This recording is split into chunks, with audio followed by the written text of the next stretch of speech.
whenever Heather says go. Yep, I'm hitting go now, so I hit the record button. So officially welcome everybody to Throughout the Old Playbook. I'm Heather Riggs with the New England Museum Association, and I'm really happy to see this great presentation that our YEP chairs have gathered tonight. They have a all-star list of speakers from all the New England states and with a bunch of different variety from different types of museums, which is one of those things that makes NEMA very, very strong. So I will be kicking it off. I want to say thank you to Lisa, Emma, and Marie. They are our YEP chairs that coordinated this tonight. So I'm going to kick it off to Lisa. Fantastic. Thank you, Heather. And thank you again, everyone, for joining us. This is our first YEP event via Zoom. So we're really glad that you guys are coming to attend with us tonight. Normally what we do in person, we would have, our program and then maybe follow it up with some sort of social event as well. So we really want to kind of keep that community going. And so we hope that this platform will allow us to reach even more people and kind of build our network with each other. So stick around for the cocktail/mocktail hour, which will be after our panelists this evening. So we'll kick that off around 7 o'clock. So just to introduce myself to you, my name is Lisa Evans. I do work at the St. Albans Museum in St. Albans, Vermont. I have recently become a YEP co-chair, and I'd also like for you guys to meet our other YEP co-chairs.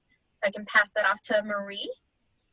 Hi, I'm Marie Palladino, and I live in the Boston area, and I work at the Mary Baker Eddy Library. I'm the head of educational programs at the library. We're home to METEORITES. I'm one of 3 co-chairs, Lisa, and then there's Emma. So, hey, Emma. Hi guys, I'm Emma. I'm the 3rd co-chair for the Young and Emerging Museum Professionals at NEMA. I just finished my master's in museum education at Tufts, and I'm from the Boston area and most recently worked at the Museum of Fine Arts Boston. So back to Lisa. Yeah, thank you guys. So it's been a lot of fun. There's definitely been some bumps in coming up with this first Zoom event for YEP. And I'm sure that you have all kind of experienced your own little bumps dealing with COVID. I have to call this out. I'm so sorry, but Meg, that child is so adorable. Thank you very much. Daniel, can you say hi to everybody? Hi. Say hi. He just turned 2. You may all know him as the small museum fan from previous NEMA conferences. That's wonderful. Thank you, Meg. Young and emerging. Yes, young and emerging. Exactly. We had to do that shout out there.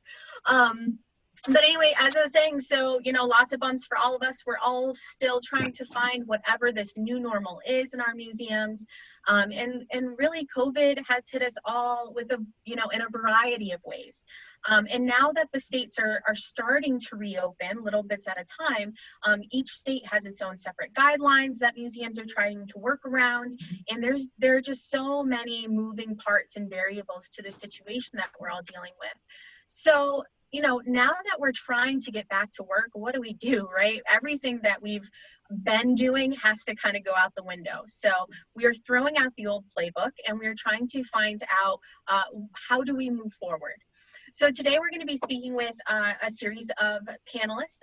Each panelist is from a different New England state. So we have a representative from each who can kind of give us an idea of what they're doing in their museum, but how that is being, worked with whatever they're allowed to work with in their state. Feel free to put questions in the chat as our panelists go. We will be moderating that chat as best we can, but we are going to have a Q&A session at the last 10-15 minutes. So stick around for that so you can ask your questions to the panelists and kind of get an idea of what everyone is doing throughout New England. And then, like I said, at 7 o'clock, we're going to kind of start our cocktail/mocktail hour. So you can sit and chat with all of us and kind of learn a little bit more. And hopefully some of our panelists will stick around with us as well. Or you can start now because we're not at a museum. So it's up to you. It's true. You can also start now. Marie does have a great point. Thank you. All right. Otherwise, Heather, was there anything else that we should cover before we get started? No, just if you guys do have questions, Q&A, definitely on that one. And then you will have a chance to actually be verbal. If you do want to actually ask your question verbally, just raise your hand and we can answer it that way during the Q&A session. But I know we have a bunch to cover, so I will let you guys go. Fantastic. Thank you so much, Heather. And thank you again, everyone, for joining us. I'm going to go ahead and pass it off to our Connecticut representative, Amanda Goodhart-Parks. Hi, everybody. Thanks so much, Lisa, and the whole YEP team for having me. Super excited to be representing the Nutmeg State. So I'm just going to share my screen here real quick, see if we can get this party started. All right, give me 1 second. All right, how we looking? Looking good? All right, cool. So hi again. My name is Amanda Goodhart-Parks. I'm the Director of Education at the New England Air Museum in Windsor Locks, Connecticut. I'm also the NEMA Education PAG co-chair, so I'm just going to throw that out there. Thanks, PAG chairs, for inviting a fellow PAG chair to participate. And also, if there are any YEPers who are also educators, would love to see you at our monthly Education PAG social hours. So I'm just going to throw that little plug in there before I get rolling. So the New England Air Museum, where I work, is the largest aerospace museum in New England. We have over 150 aircraft in our collection. That's one of our exhibit hangars there. We have 3 on the property. To give you a sense of kind of the organization in a nutshell, we have a very small staff. There's only 7 of us full-time, 8 part-time, and we have over 150 volunteers, most of whom are 65 plus. We do about 60,000 people annually for attendance. The majority of them are from the New England area, and our operating budget is about 1.5 million. So that kind of gives us a good perspective of where we are in the spectrum of museums. 2020 is actually our 60th anniversary year, which is great. And so we had all kinds of grand plans for all kinds of special, awesome events and programs. And as we'll learn, like everybody else's 2020, our 2020 and our 60th anniversary year is not what we had anticipated. So I'll move right along. The photo on the left side of your screen was taken on March 7th. That was the day we had one of the biggest events of our year called Women Take Flight. It's our annual celebration of women's contributions to aerospace, both past and present. We had a record-breaking turnout that day. We had over 800 people, which was the biggest for that particular event that we had ever had. We had an amazing keynote speaker who we flew in from Florida. I mean, it was fabulous. And then Friday the 13th came. And on the right side of your screen is the closure statement that I wrote on Friday, March 13th, 2020, when we closed our doors voluntarily a week ahead of the state mandated closure in Connecticut. Now, joke is on us when we wrote that statement, because can anybody see Wednesday, April 1st was when we planned to reopen? Clearly that didn't happen. So in the meantime, while we were closed for just over 2 months, our museum, like everybody else, had to pivot to a digital space. For us, that was a lot harder than other organizations, because although we had a website and we have a fabulous volunteer webmaster, we were not into the digital content world.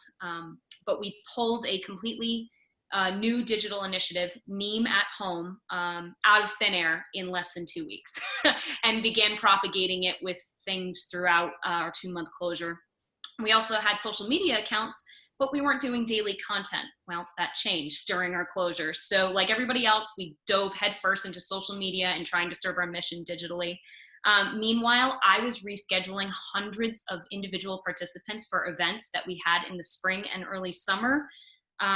We literally, our hangars went dark, you know, cutting back on everything from utilities to staff time. Eventually we were ordered off the property, like many other people were, in the end of March. And that's the time when we had to make the horrific decision to furlough our part-time staff. So as we were heading into April, we were in some dark times, both financially, emotionally, physically, operationally.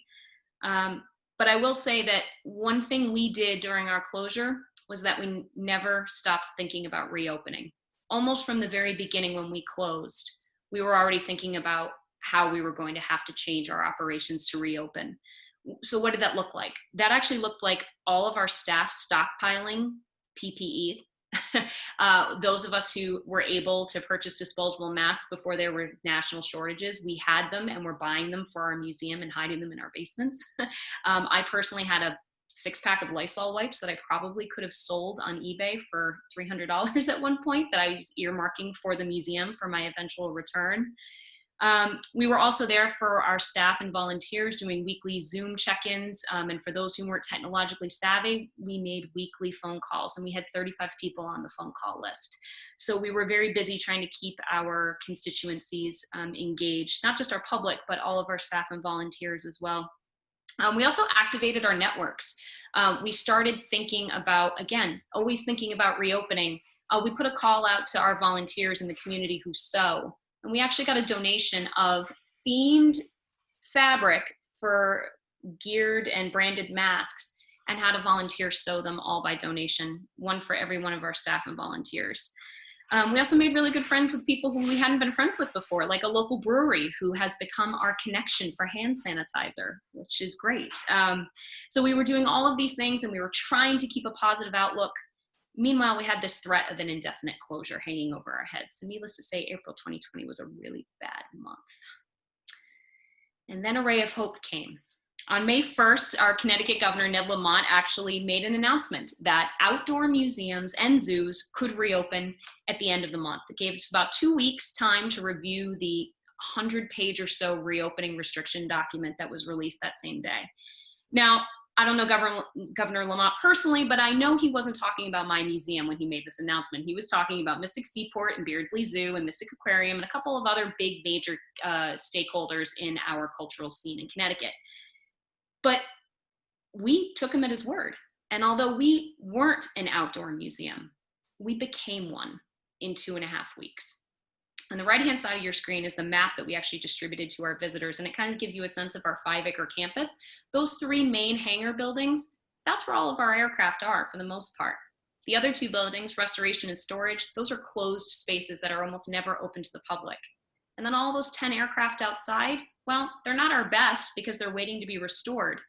But we took this campus, thought outside of the box, and literally turned ourselves into an outdoor museum in 2.5 weeks. We reopened on Memorial Day weekend free of charge as a thank you to our community. We served over 400 people that weekend. We basically pivoted just about everything. We couldn't have a gift shop, so we made an arcade one at the front desk where no one actually had to touch anything, but they could still point out what they wanted to purchase. We couldn't do hands-on activities, so we put them in bags with membership brochures and sent them home with our visitors. We boosted our Wi-Fi signal so we could use QR codes for scavenger hunts outside. And little by little, we learned, shifted, and adapted our operations almost on a daily basis. Our part-time staff were recalled from their furlough, but rather doing the jobs that they were hired to do, they were shifted into visitor services roles. That's 2 of my fantastic team members down there on the right-hand side of your screen. And what amazed us the most is right around that time nationally, the narrative was folks on the front line dealing with a lot of confrontation, and in some cases violence, in trying to enforce state restrictions. So we did a lot of de-escalation training, we did a lot of COVID mitigation training, and we were kind of bracing ourselves. We weren't really sure what was going to happen, considering we were one of the first museums in New England to reopen. Well, we didn't get hostility or confrontation. What we did get is that chalk art there taken by a colleague of mine. That was written by one of the first visiting families that came to us that weekend, thanking us for reopening and giving them, quote, a safe place to be after so many months inside. That gratitude was a chorus for the entire weekend that we reopened, which was incredible.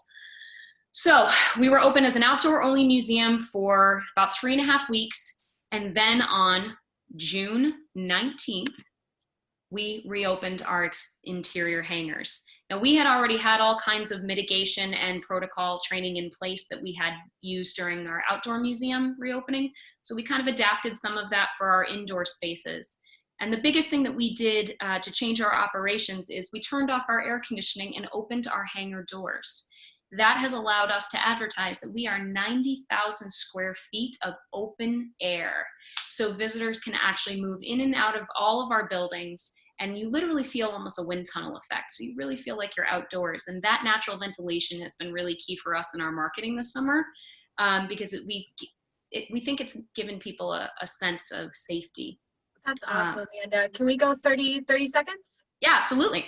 Great. So what has this meant for all of us? Well, we were at 30% of our numbers in June from last year. By July, we had hit 40% of last summer's numbers. And I just finished my August stats. We're at 60% of last summer's numbers, which is a miracle considering the budgets I was writing back in April. So I show this slide to wrap up in saying a lot of people have asked us, you know, weren't you afraid to reopen first? And where did you guys come up with the confidence really to just move forward with this reopening as aggressively as you did? Well, this isn't our first rodeo in incredible challenge. In October 1979, our museum was struck by an F4 tornado and was leveled to the ground. 2 years later, we rebuilt. And we are 60 years strong now as an organization. And I'll wrap up with this picture of me that was taken 3 weeks before we actually had to close, with my woes and wins. The woes, the doubt, the uncertainty, the stress involved in making sure that we needed to keep our staff, volunteers, and visitors safe first and foremost, while also desperately trying to reopen. But our wins, the work we did in April and May, has borne great fruit for us this summer. And as we look ahead, I really hope that we are going to be able to get back to what you're seeing on your screen there very soon. And I am happy to answer any questions anyone has during the Q&A about this whole process. So, Question, can anyone hear me? You can hear me. Woo! Yes. Awesome. Thank you so much, Amanda. That is incredible. I'm just going to move us along and introduce you. Really excited to introduce you to Barbara Barrett. So Barbara is the executive director of the Maine Mineral and Gem Museum, and she's going to get started now. And I just also want to remind panelists to try your best. I know there's a lot to say, but your best to stay to about 5 or 6 minutes, so we have a little time for Q&A at the end. But also amazing. Thank you so much. Go ahead, Barbara. Okay, let me also share my screen. Hi, I'm Barbara Barrett. I am, as you were all just told, the director here at the Maine Mineral and Gem Museum in Bethel. We're a new museum. A lot of you probably haven't made it up to Maine yet to visit, and we hope you come soon. So many of the things that Amanda was just saying, I can relate to so much. And so it's validated the effort to make this happen tonight, just to hear those stories. So thank you to Amanda for the first story, and for all of you for making this happen. It's great to be involved. So I'm just going to take you on a quick little slideshow about sort of, who we are, where we are, and, why this museum is unique and how COVID affected us. But here we are. We're the Maine Mineral and Gem Museum, and we're in Bethel, Maine. A lot of people don't know where Bethel is, but we're right about 20 minutes away from New Hampshire on the border. We're, right in the White Mountains and in the heart of ski country, hiking country, and because of this museum being here, we're also in the middle of kind of the mineral region as well. We have a big collection of gems and minerals, and we have amassed over 45,000 minerals and gems, and that's part of the highlights here. And also we have a giant preeminent collection of meteorites that we display here. This is our first year being open, as in we opened our doors on December 19th, 2019, excuse me. So 2020 would have been our first year anniversary. So we weren't really expecting this to be our first year at all. So in trying to talk about numbers and how this has affected us, we don't really even know what it was like to be open for a whole year yet. And so I'm going to just tell you a little bit about what we do and how our museum has had to deal with the new norm of not touching anything. Because as you can see in this picture, one of the things that we have prided ourselves on from the inception of this museum is making it highly interactive. We want people to touch things. We want people to interact with things. we created digital labels in almost all of the exhibits that have a lot of minerals in our gemstones. And so you'll see that these iPads, and literally we wanted people to learn by exploring. We thought that was a great idea, high tech, high touch, and very interactive. This is the exhibit that's behind me that I'm sitting in. It's a cross section of the earth. Again, just another high touch, you know, all of these different lessons about geology that you have to basically like, you know, dig into to learn, you know, a basic geology course. Again, something you just touched. Everywhere you look here, it says touch, tap. And we want people to pull open these drawers. This is our discovery gallery, where again, it was like having an open storage area where we could have part of our collection be accessible, and something that could be a changing gallery. And again, all of these drawers just filled for people to interact with. Whoever thought that would be a problem. Another part of what we do is we have all of these different videos that we call main minerals and main voices. And we spent years doing an oral history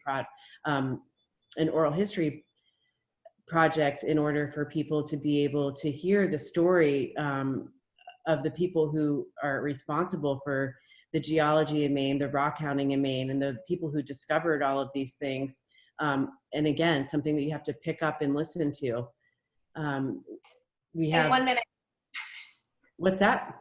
I'm just letting you know 1 minute. I'm the minute police. I'm Oh, you sorry. have 1 minute? Okay. That was fast, really?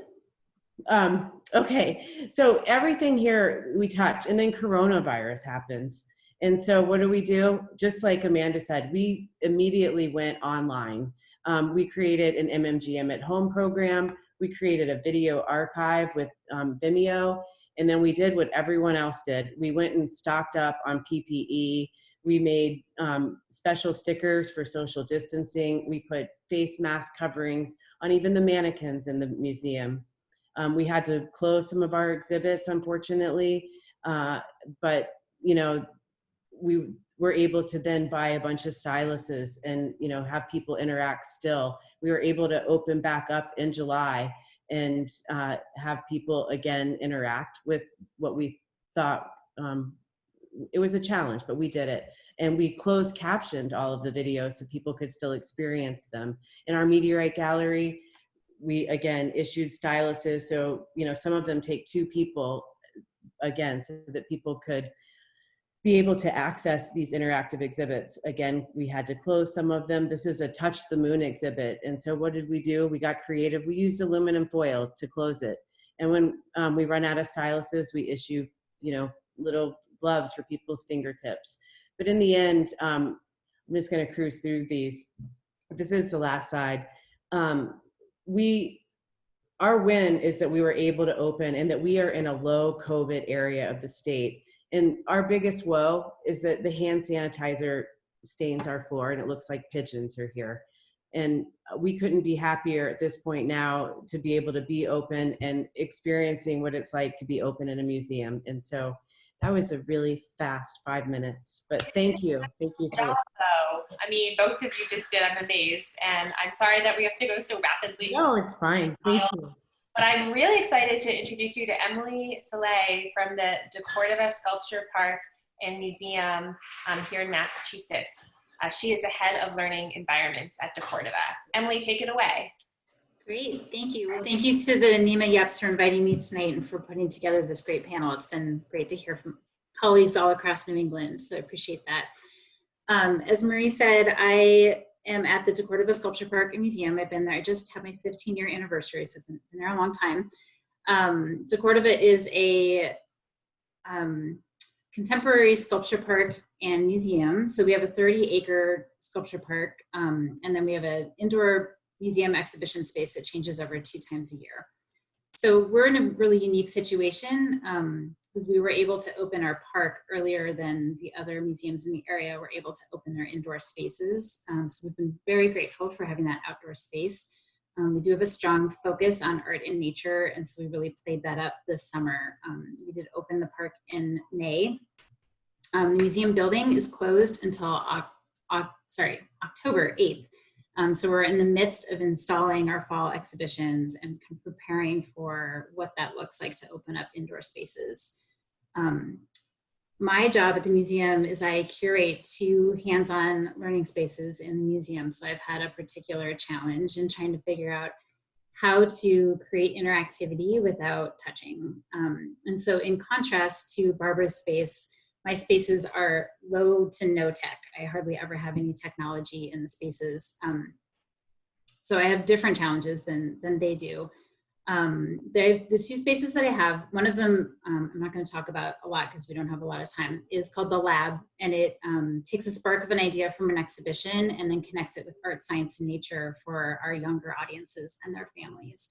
So that space is going to focus on vision. That was my original plan for the space, but I'm going to really play up vision. It's going to be a totally immersive space with no touching. So decorative films on the windows that when you look through them, it distorts and manipulates your vision, optical illusions on the wall, learning how optics work in humans and in animals through displays. Really experiential, but no touching in that space. The other space that I curate is called the Process Gallery, and it's been around for about 18 years.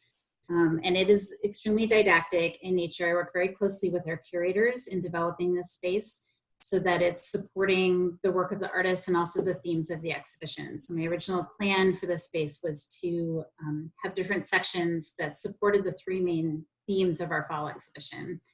It is a high traffic area. It is the thoroughfare to get to the restrooms and the elevator. So I have greatly simplified this space. I've really only focused on one of the 3 themes, which is animism, which is this kind of beautiful idea that every object, animal, mineral object has a life force to it. And it's one of the major themes of the exhibition. So I'm really focusing just on that. What I ended up doing was something that at first made me very uncomfortable, which was to basically have one big interactive in the space. And that was it. So it was very, very pared down, but I started to think about what mindset people were going to be in when they came back to museums. And I have been doing some research on this fantastic book called The Hidden Life of Trees in preparation for thinking about animism. And it's written by this German forester who started making observations about trees and how they work together. And he posits this theory that trees live in family units. They support each other through their root systems. They communicate, they send nutrients, they send warnings, they emote to each other, and but they take care of each other through this underground network. And I started thinking about how we're all taking care of each other through these invisible networks as well. And I saw this beautiful parallel between the trees and what we're experiencing with this pandemic. And so my intern is currently painting on a huge 15-foot piece of canvas, a giant tree root system. And I'm going to be using, here's the text. Somebody said, please share it. It's called The Hidden Life of Trees. Sorry if you can't see it. I'll put it in the chat. Sorry. Okay, thank you.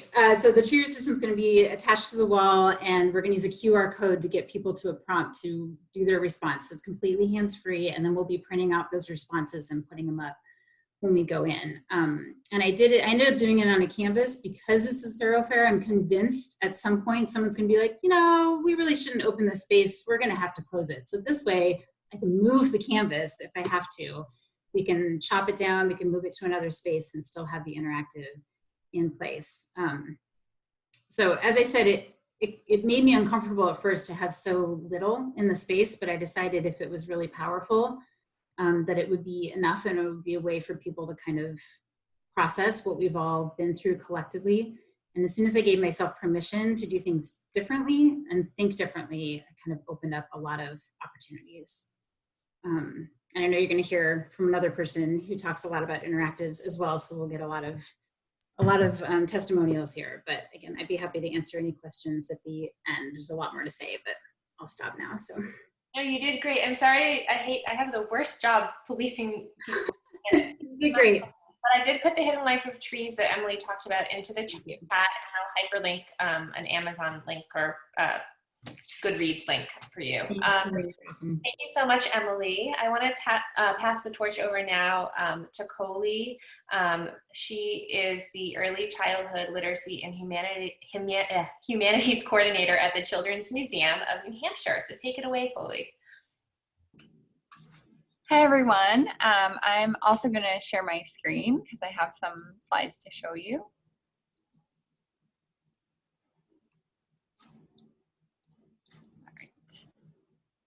Can you see the slides? Okay, great. So I'm actually the STEAM and School Age Programs Coordinator at the Children's Museum. My coworker Meredith was going to join us today as well, and she's our Literacy and Early Childhood Coordinator here, but she is having a baby. So just gonna be me presenting today, but I'm gonna talk a little bit about our programs. We're located in Dover, New Hampshire. This is our 37th year of operation as the Children's Museum of New Hampshire. We've spent 11 years in the location we're in now in Dover. And we get about 110,000 visitors annually. To give you a little bit about the size of our museum, and our exhibit space in the building is about 16,000 square feet. So I'm going to mostly be talking about the way our programs changed, because that's what I work in mostly. So in New Hampshire, we had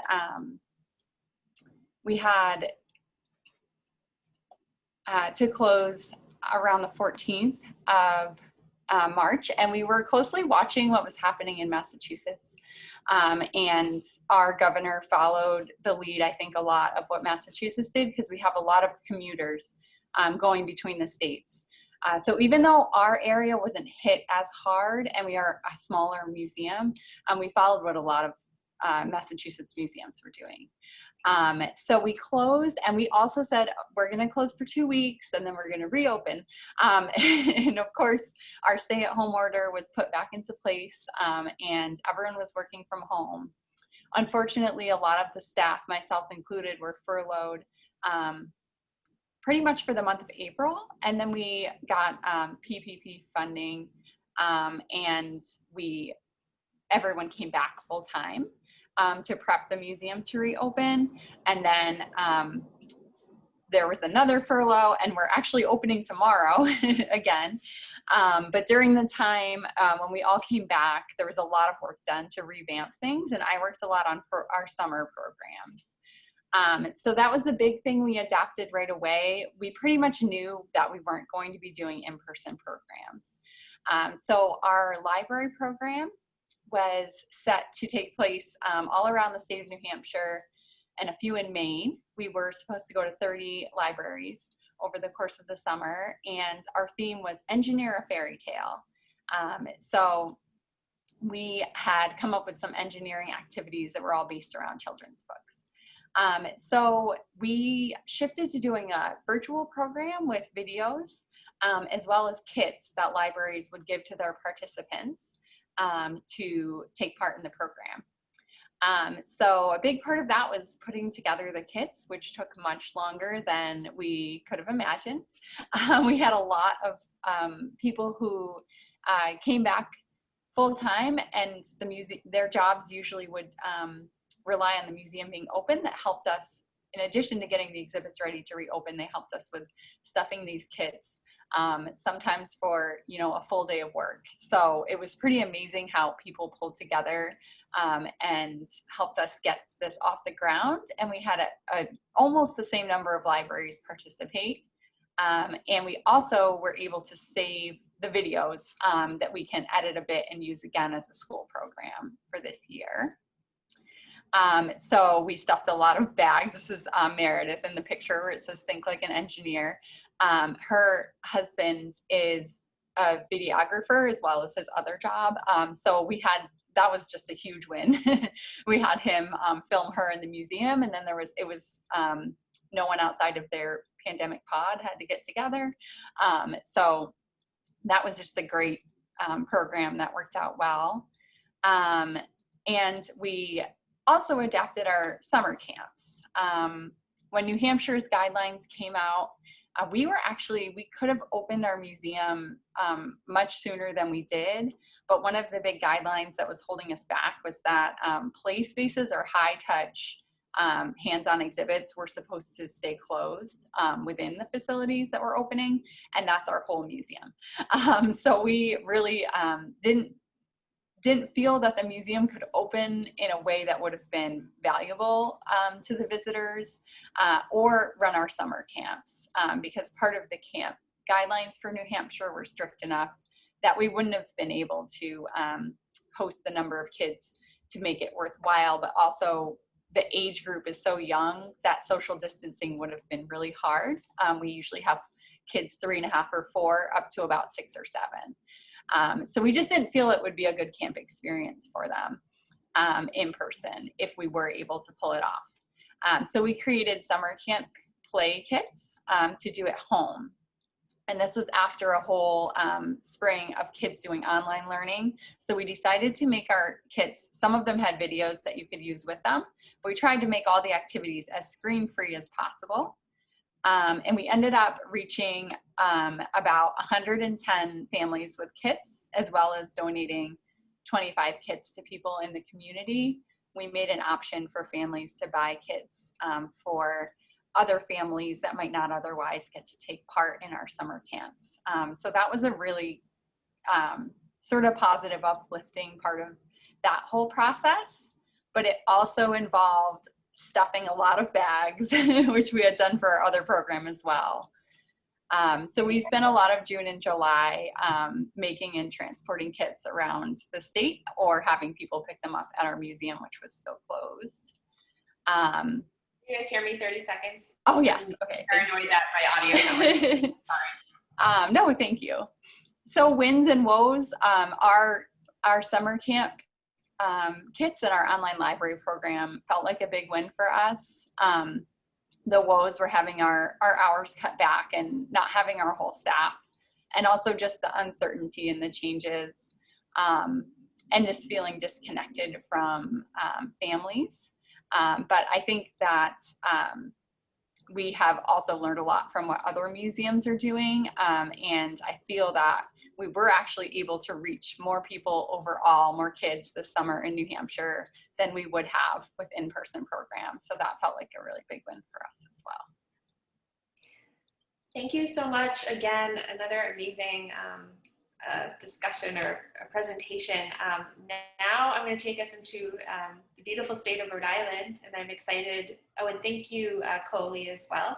I'm going to introduce you now to Loren Spears. Loren Spears, you may know her because she is a board member, a NEMA board member, and she also is the executive director of the Tamaqua Museum in Rhode Island. Take it away, Loren.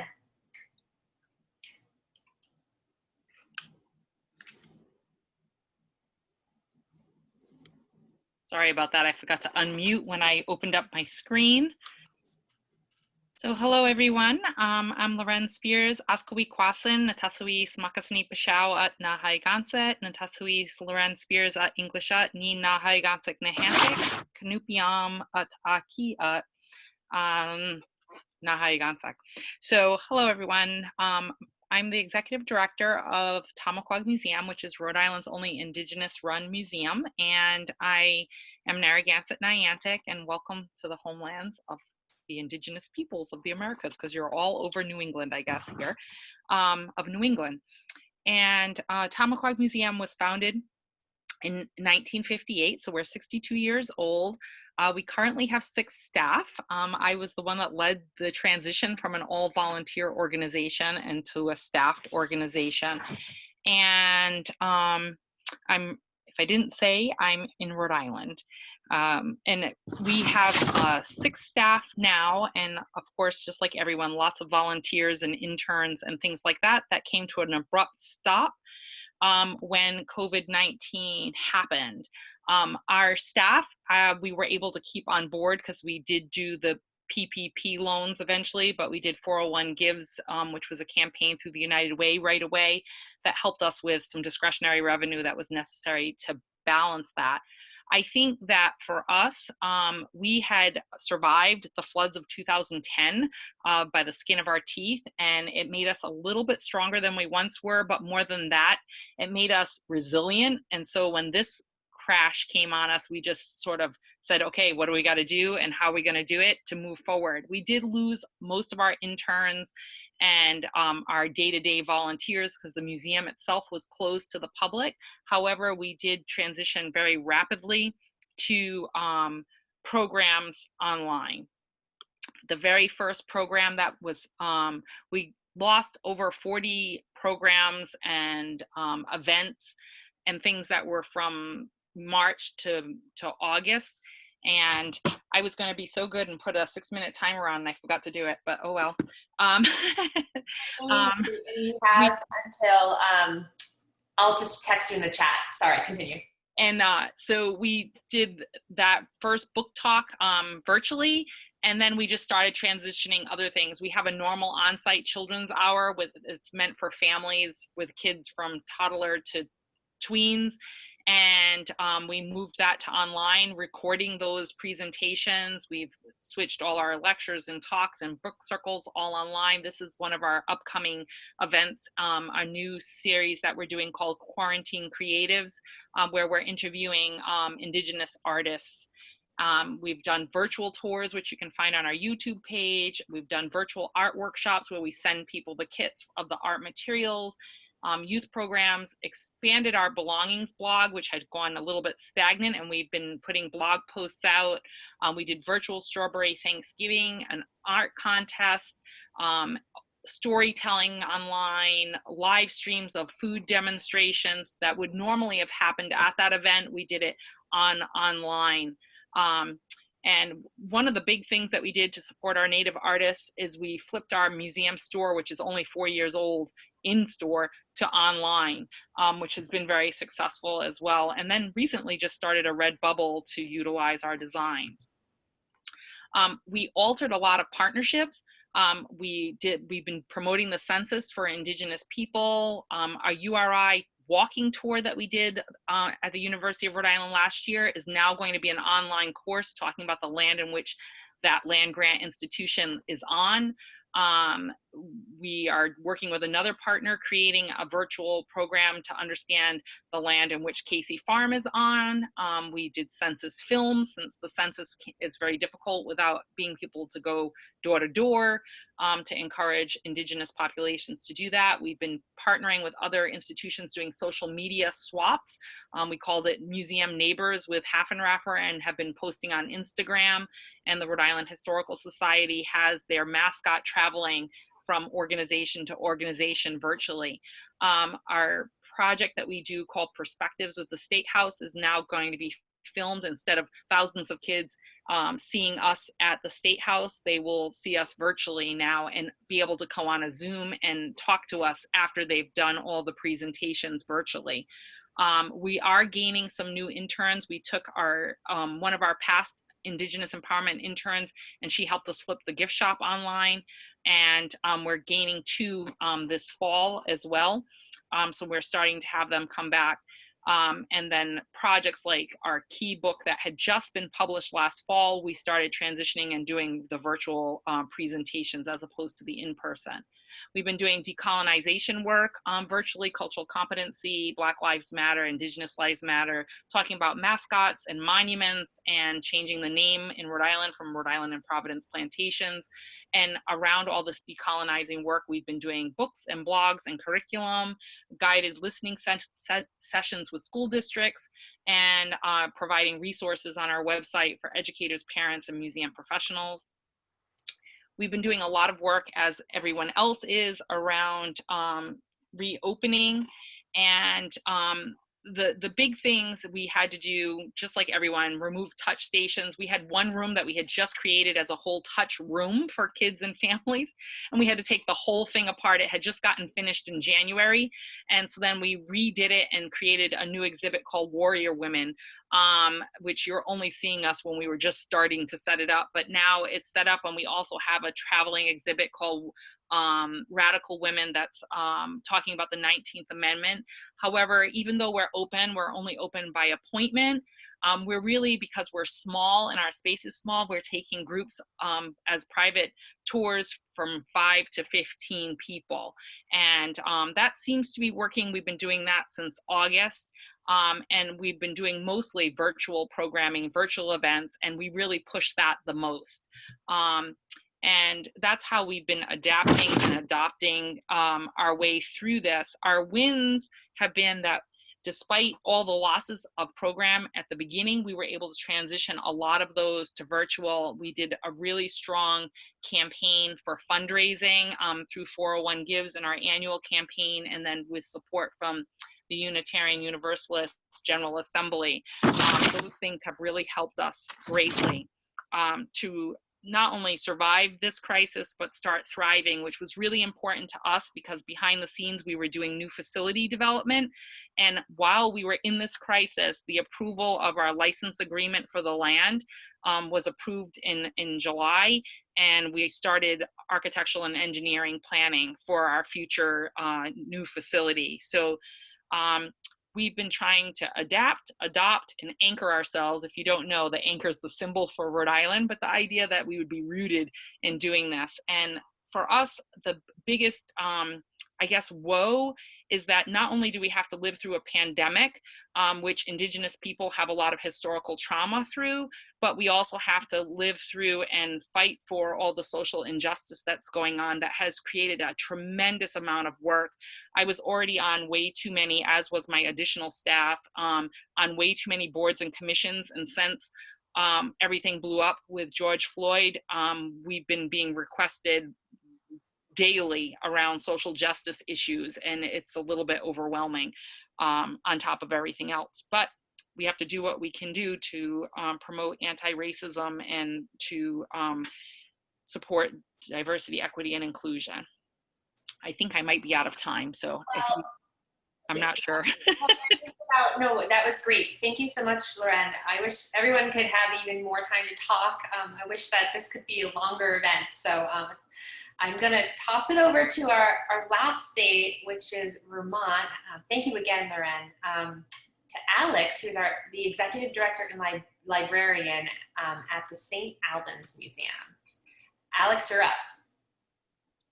Awesome. Can you all see my screen? We can. Okay. So throwing out the old playbook, and we're in a bit of a different position here at the St. Albans Museum. Just to quickly reintroduce myself, I'm Alex, director and librarian. I've been the full-time director here for about 3 or 4 years. I've been in the museum field for just about 10.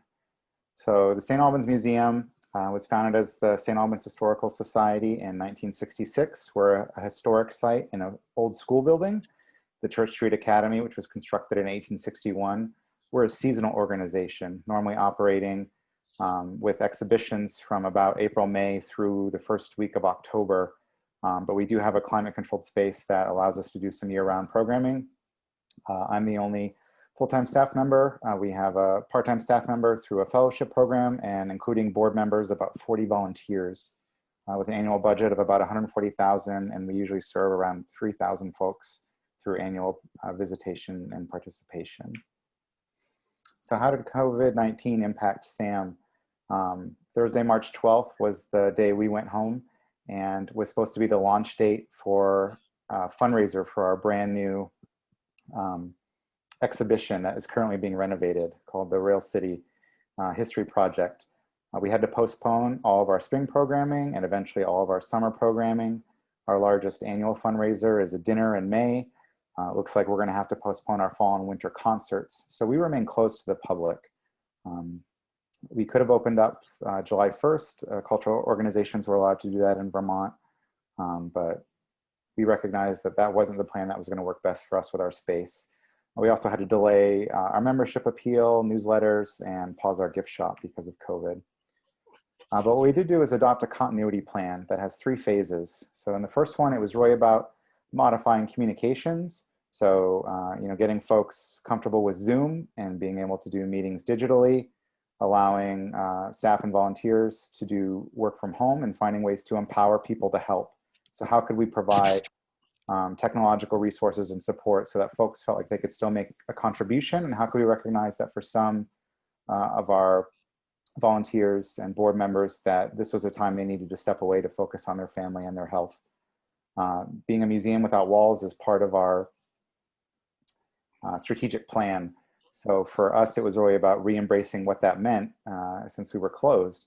Phase 2 was about developing new pathways to new and existing content, which I'll talk about in a minute, fostering social connections. So recognizing that it was just as important for volunteers to get together on Zoom or on the phone to just talk and kind of be in the same space. Most of our volunteer corps were retired, so there's a real social aspect that's missing from the museum not being open. And then here in Vermont, the phrase from the governor is turn the spigot. So how can we reopen through phases? So phase 3 now, we're embracing virtual fundraising, digital programming, pop-up exhibition, enhancing our ability to do publications, and really looking at how we can collaborate with community partners.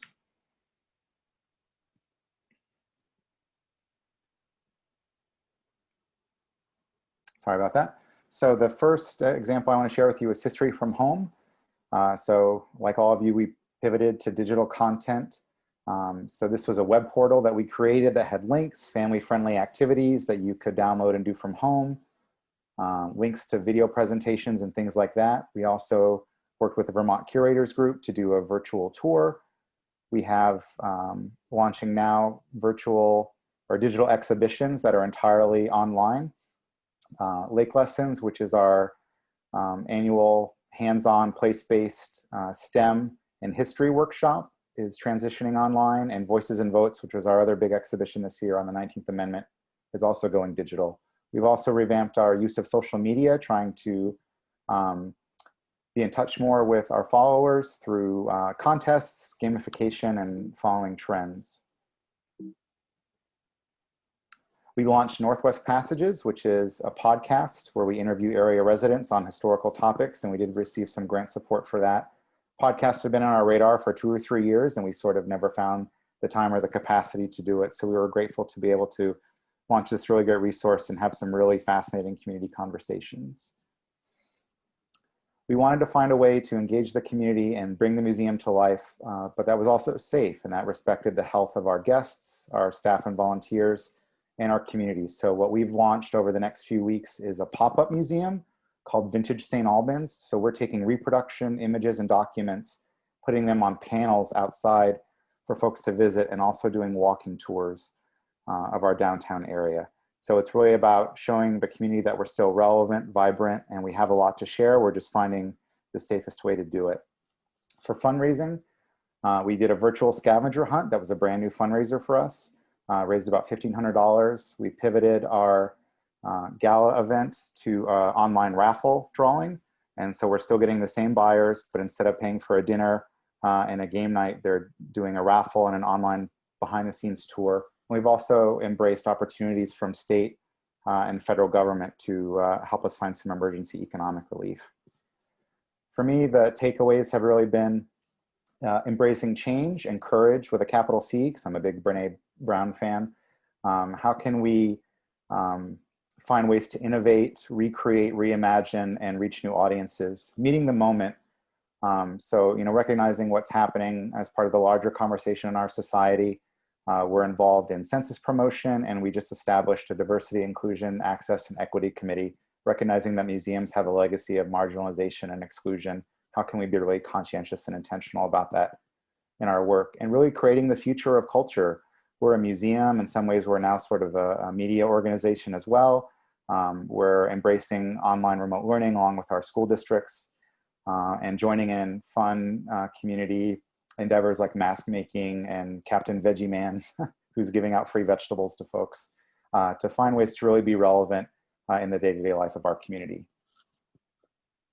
Awesome. Thank you so much, Alex, and to all of our terrific panelists for such a great first virtual event of the NEMA Emerging Museum Professionals group. Thank you all so much. And with that, ready to open it up to Q&A. If anybody has a question they want to get started with, or even panelists, if you have questions for each other, it must be nice to hear about everybody's experiences and how we're all in this together one way or another. So if anybody has a question, please feel free to put it in the chat or unmute yourselves and ask. I saw a juicy question that someone sent just to me, but the person asked, could the presenters share the level of communication of their board and how they may or may not have met? Sure, I can jump in quickly. So for our board, there was a real challenge with technology as a barrier, both with actually working through Zoom, or Vermont has a real broadband internet problem in rural areas. So what we did through our continuity plan was to create an executive committee that could meet on a weekly basis and take any action on behalf of the board that we needed to, if there was an emergency or an issue that was time sensitive, and then switch to twice monthly meetings so that board members can kind of drop in and out. And instead of doing monthly reports, I now do weekly memos to kind of keep everyone informed and engaged. So that's been our strategy. And our board got more engaged during this whole process, and we typically meet once a month, but we have staff meetings once a week. And so because of Zoom, we were able to open up our weekly staff meeting to our entire board, which also just made them feel more involved. And it created more of a, we already are such a family here, but it enhanced our community so much and made them feel so much a part of the decisions, which felt like we're changing constantly. So I feel like it strengthened our board. Anyone else? Any other panelists that want to jump in and answer that question? So for our board, we had pivoted to online, Zoom meetings for board meetings about 2 years ago. We were doing 8 of them via Zoom and 4 in person. And so that was an easy transition, but we did similarly to others. It became a weekly thing in March and sort of April, and then went bi-weekly. And now we're sort of back to monthly now that we kind of have everything sort of, if you can call it, everything under our belts. Like, we know what we're doing, whether we're doing it well or not. So it's and so then as needed, we're just talking to the executive board. Awesome. Any other questions out there for Q&A? Oh, Emma, do you want to read the question? Yeah, I was gonna say there's one in the chat just now, and it says, while we talk about throwing old playbook out, has anyone tried to engage with their visitors using visitors' smartphone to stream virtual audio or video tours on smartphones to provide a more guided experience? So sort of a BYO phone situation. Emily, please go ahead. So we offer a cell phone audio tour at DeCordova that utilizes people's cell phones to begin with. So we've been really promoting those through signage in the park, because it's an unfacilitated way to hear directly from artists and curators and scholars in the park. And we do have a guided children's tour that hadn't really been getting the love that it needed, and now all of a sudden it is, because it's one of the things that we can offer to visitors. And we're just about to launch a non-traditional scavenger hunt for the senses that uses the camera on the smartphone, to collect images and sounds and videos of different things, that's designed to be used in the trustees statewide. So any of our properties, any of our 119 properties can use this scavenger hunt. So it's not necessarily site specific, but it does use smartphone technology, and then encouraging visitors to then take those images and edit them and push them kind of in an artistic way, and see if they can change some of the initial intent of the photographs as well. So. And just to clarify, the person who asked that question was also curious if anyone is creating things that can be enjoyed from home for the museum patrons. Yeah, so we've been doing a lot and using our YouTube and our website as the portal. So we have our resources page, it sounds mundane, but there's actually a lot of video in our resources page. It's, you know, it was kind of geared when we originally did it towards educators, and in this time, sometimes the parents are the educators. So, and then our YouTube page. So we have virtual tours on our YouTube page. We have lectures and talks and presentations that we've done in the past that are on our YouTube page. And the new ones that we're going to be doing with the quarantine creatives will be then housed on that page. And we're going to launch our annual event using that page, using YouTube to do it. It'll go out to all the social media points, but it'll be using YouTube to launch it. We've also immediately launched a at-home MMGM at-home program it's more of a portal, an educational portal for some of our own resources that we've created in-house, and then made it also include other resources from all other sorts of you know, museums, scientific organizations, and launched this Vimeo page where we have so many videos and lots of oral histories, and all of that will have such a long life. So it's, while we've done that to get us through the short term here, hopefully the short term, it's something that we think that we'll build upon it and will be an educational resource. And we've also been working, and we're almost done with the new virtual tour of our Meteorite Gallery, which again is just something that will benefit us for years to come.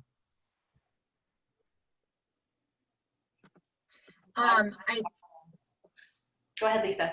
Sorry, I know we're a little bit over the 7 o'clock time, but we do have a lot of questions. So if panelists are willing to stay a little longer to answer some questions, that would be fantastic, but no pressure.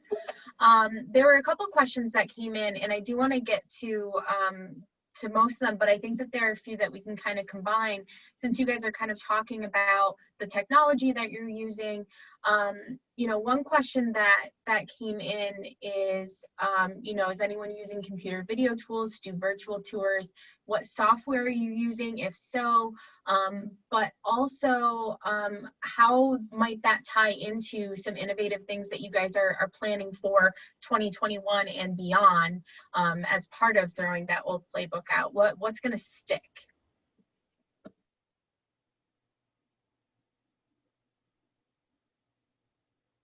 So I can jump in a little bit here. So we have done some behind the scenes tours with our curators, both inside the museum and out in the park before we opened.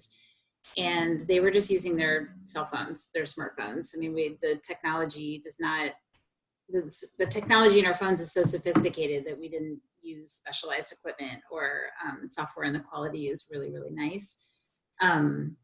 I think, to Barbara's point, we've tried to be pretty selective about what new content we're putting out there. I think Alex mentioned about the podcast, these projects that have been on the back burner for a long time. So we're kind of using this opportunity to bring some of those to the forefront, but then also thinking about the shelf life of these programs. So there's a couple that were kind of COVID specific at the beginning, around reading children's picture books and coming up with a program or project that could go with it, that were a little bit more COVID specific. But it's a great time to kind of bulk up some of these tools that can then be used for a long time to come, because it's a ton of work that everyone's putting into all these programs. So being able to use them as long as possible has been at the forefront of our minds.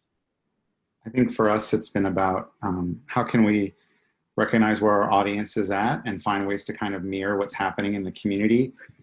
So we're a town that still has a really strong local newspaper. So we run a weekly feature, because not everyone, you know, is going to get on our History from Home portal and do things online. We partnered with the local schools, and they're doing some menu options right now. And we're trying to think about how we can do Q&As and demos and things where we're going into classrooms in sort of a menu style, in a way that meets the curriculum needs, you know, of the local school district, or for a virtual field trip or something like that. We're thinking about, we're partnering with public access to rebroadcast our digital programs that are held over Zoom. So if you can't log on, you know, you can still catch it on local public access TV. And we're actually making our print newsletter bigger, recognizing that we want to get some unique content out to members that's not made available elsewhere. So finding ways to really meet our audience where they're at and to capitalize on what other folks are doing in the community. Awesome, thank you. It looks like Heather has a question if you'd like to unmute yourself. Hi, it was actually just thoughts on what the South County Museum down here near Loren in Rhode Island are doing. We were lucky enough to receive a grant from the Rhode Island Council for the Humanities, and the focus was to provide long distance learners and their educators quality tools online. The South County Museum in the past had been very reluctant to use technology. So this 20 hours a week for 8 weeks, we've designed a forward-thinking educational plan. And the tools that we're offering range from 2 to 3 minute short videos that are focused around a particular item in our collection, and then a longer video, 20 to 30 minutes, of one of the tradesmen doing their craft. So we're launching first with blacksmithing as our pilot, and we've already started to think about the next projects after that. We also are considering offering live Q&A so that they could do the pre-work. We'll have an exhibit online. We'll also have a gallery of our primary sources collection, 3 to 4 things. And then the goal is that they would talk to the blacksmith about their day and ask questions so that there's some sort of personal interaction as well as online content. So that's some of the directions that we've been going. We've also really determined that there's an awful lot of stuff out there, but teachers don't have a lot of time to go discover them. So we're aligning our educational tools to the National History Day competition. So now what we'll be doing is making sure that the tools that we're offering align with communication and history. So we'll focus next on our print shop, making sure that there's a lesson plan for that, and also finding aids for primary and secondary resources. So that's how we're addressing it with technology. Thank you.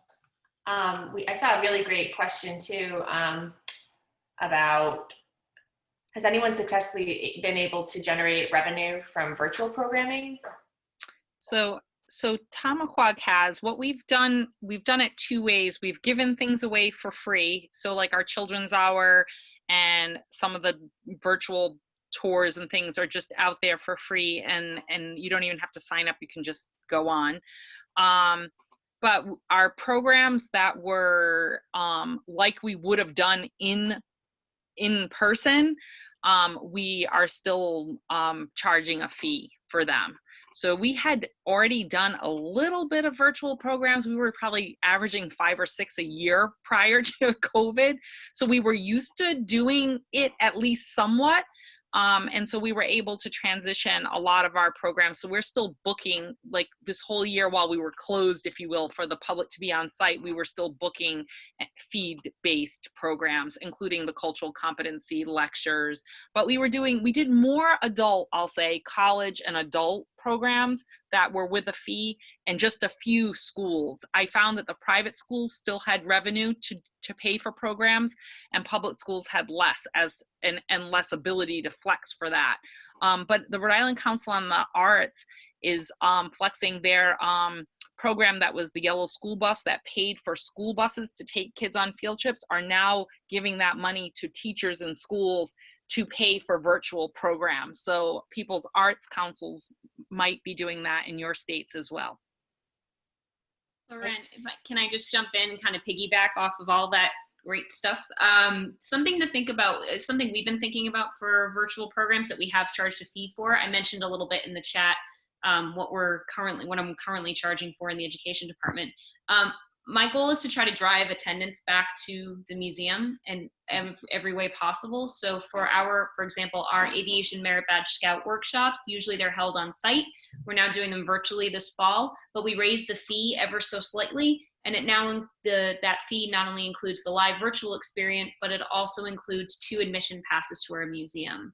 So it gives people an opportunity to come back and visit the site in person on their own in their small family groups, which is our ultimate goal for all of our virtual programs. We're doing the same for our grant-funded field trips as well. I'm also seeing, thank you for that great answer, Amanda. I'm seeing some really other great responses too in the chat. So if you haven't been looking at the chat, there's been a lot of back and forth there. I see a lot of you are very active there. Emma or Lisa, do you see any other juicy questions that we can pull from the chat or Q&A or? Yeah, you know, I think Heather actually had mentioned one earlier that might be really great to cover. I'm curious, oops, sorry, I wanted to get to the actual wording of her question, but it was about volunteers. Heather, can you just repeat your question for us real quick so our panelists can answer? I'm wishing I could remember it too, but let's give it a go. In regards to volunteers, how are you finding you can encourage them? We have a older volunteer pool, and even our paid staff is older as well as our board, and they are not looking at the opportunity to open or provide public access in a safe environment. They just don't want to. They've just kind of thrown their hands up and said we're closed.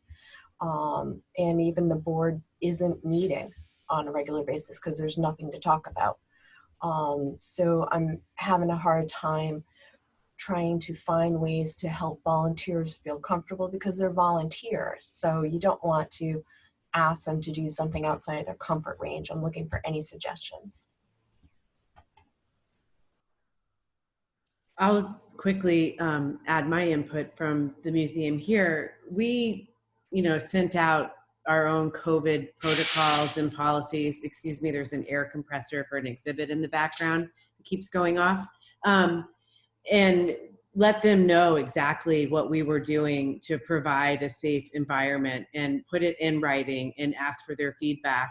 And then, we have, out of the 45 volunteers that we had accumulated when we opened, we only have 5 that are willing right now to come back because most of them are retired and are very skeptical about being out in the open at their age until there's a vaccine, is what most of them have said. So we've also offered, for them to do other things other than interacting with the public. But it is a challenge. And I think for them, it's like anything you can do to ensure that you're taking all of the necessary protocols, but also realizing that it might just be a time where we're going to have a hard time getting volunteers until they feel more assured about not getting COVID. So it's a hard one. We've been having several other challenges with our docents, and there's only a small handful of them that are open to doing tours outdoors.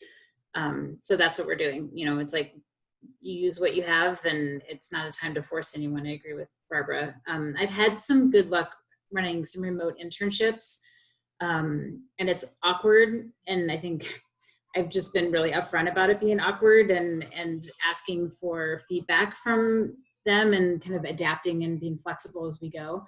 But I think with some creativity, especially if the intern is local, and like I dropped off a bunch of painting materials for this tree root system to my intern. I just got a photo from her. She's got this beautiful thing laid out that she's doing safely at home. That will become part of the permanent exhibition for the fall. But there are lots of projects you can hand off. It just depends on the type of work that you're looking for, and maybe pivoting those expectations and what has been done in the past. Yeah, I think finding ways to be honest and open. We've experienced sort of the gamut, right? Folks on our board that think we should have opened, yesterday. Folks who are sort of in the middle, and folks who aren't going to come out until there's a vaccine. So we've just been really honest and clear, and always referencing the state guidelines and every communication that says, and sort of being transparent about our decision making, so that they can understand where we're coming from in our interpretation. And there's been some pushback because there are some other small historical societies that are opening and not interpreting the guidelines the way we are. So I think just finding ways to sort of communicate and to keep talking. So, we have lost a couple volunteers. We've had other folks that have said thanks, but no thanks, but we've always made sure that everyone's been included on the list and gotten a phone call or an email or snail mail or something, just to let them know that, they are still important, and that, there's a place for them that can, that meets their comfort level, if you can create those remote or on-site opportunities. I guess I would say the other piece is about really pushing leadership to understand that this is a moment to be innovative, and that the museums that are going to survive and thrive after all this are the ones that are going to recognize that, this isn't about doing things differently for a year or two so we can go back to the way things were. This is about, finding a way to really embrace that the cultural heritage field has just completely shifted, and that if you're not part of that conversation and finding new ways to do things, then you're really going to struggle. So in some ways it's freeing, because rather than sort of being trapped in the fear of, we can't do this, or this won't work, or what if we close, what do we have to do to stay open, to be relevant, to be engaged, and to meet our mission? And that's really about, being courageous. Thank you so much. I think that was a great summary of most of the questions in this discussion and event. I wanted to ask if there are any last questions, maybe if anybody has one more burning question. But if not, I just want to thank you so much to all of our panelists and all of our participants for making this event such a terrific one and a great way to spend a Wednesday night halfway through the week. Congratulations, everybody. And I encourage everybody to stay around and virtually mix and mingle.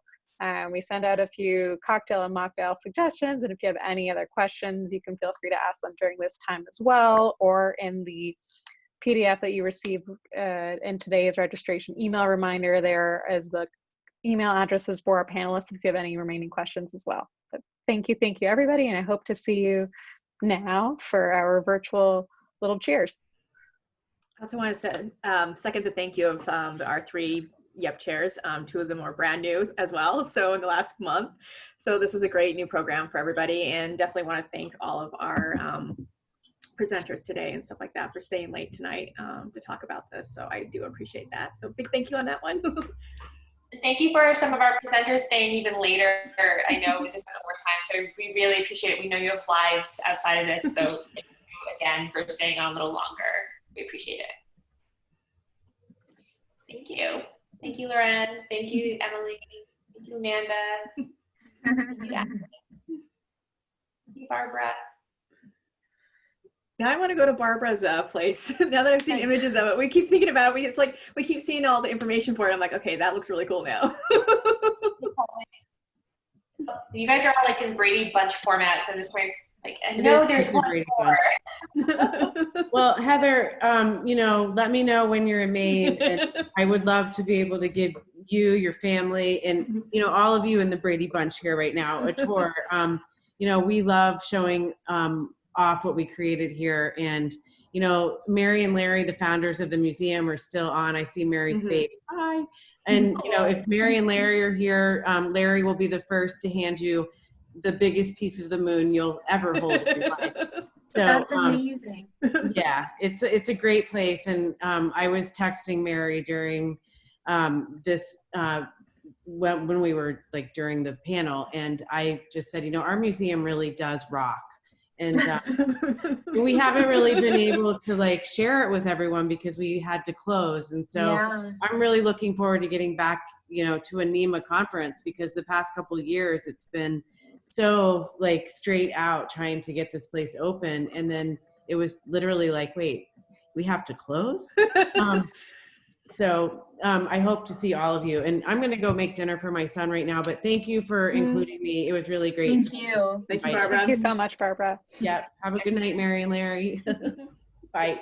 Bye. Bye. That's awesome. No, and then there were 9. So There were 9. I know, and Abby want to join us for a libation, or but I have half a glass of Lambrusco. Did anyone make any of the fun cocktail recipes that Emma had found? The cucumber one